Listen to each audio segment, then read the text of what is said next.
নতুন বছরে কোথায় ঘুরতে যাবো বুঝে পাচ্ছিলাম না, কারণ সেই দিনটা সবাই ঘুরতে যায় আর সব জায়গাতেই অনেক ভিড় থাকে। মা ফোন করে বললো আমাদের সায়েন্স সিটিতে হচ্ছে ইন্টারন্যাশনাল ট্রেড ফেয়ার, ওখানেই চলে যায়। তারপরে আমি, মেয়ে, বর, শিনু চলে আসলাম আমাদের ইন্টারন্যাশনাল ট্রেড ফেয়ারে। এখানে এসে দেখি এত ভিড়, মেয়েকে তো হাঁটানোই যাবে না, ভয় মেয়েকে কোলে তুলে নিলাম। তারপরে ভেতরে ঢুকে প্রত্যেকটা কাউন্টারে গিয়ে ঘুরে ঘুরে দেখলাম, সত্যি অনেক কিছু ছিল আনকমন, আবার অনেক কিছু ছিল আমাদের কমন জিনিস। এখানে এসে আমরা ঘুরেছি বেশি, জিনিস কেনা হয়েছে কম। আর কি কি দেখেছি, কি কি নিয়েছি সেটা তোমরা বড় ভিডিওতে গেলেই দেখতে পারবে। আর এখানে দেখো ফোয়ারাগুলো এত সুন্দর লাগছে, যাদের বড় বাড়ি থাকে তাদের জন্যই ভালো, আমাদের তো বাড়িতে জায়গা নেই, তাই জন্য এগুলো আর নিতে পারলাম না। তারপর চলে আসলাম একটা ম্যাজিক কাউন্টারে।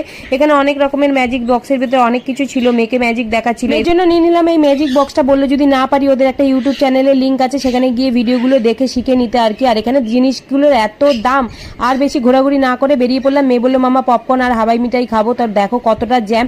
আর বড় ভিডিও কেউ দেখতে ভুলো না, সত্যি এত ভালো ঘোরার পর তারপরে যা হলো রাত্রেবেলা সেটা তোমরা শর্ট ভিডিওতে পেয়ে যাবে।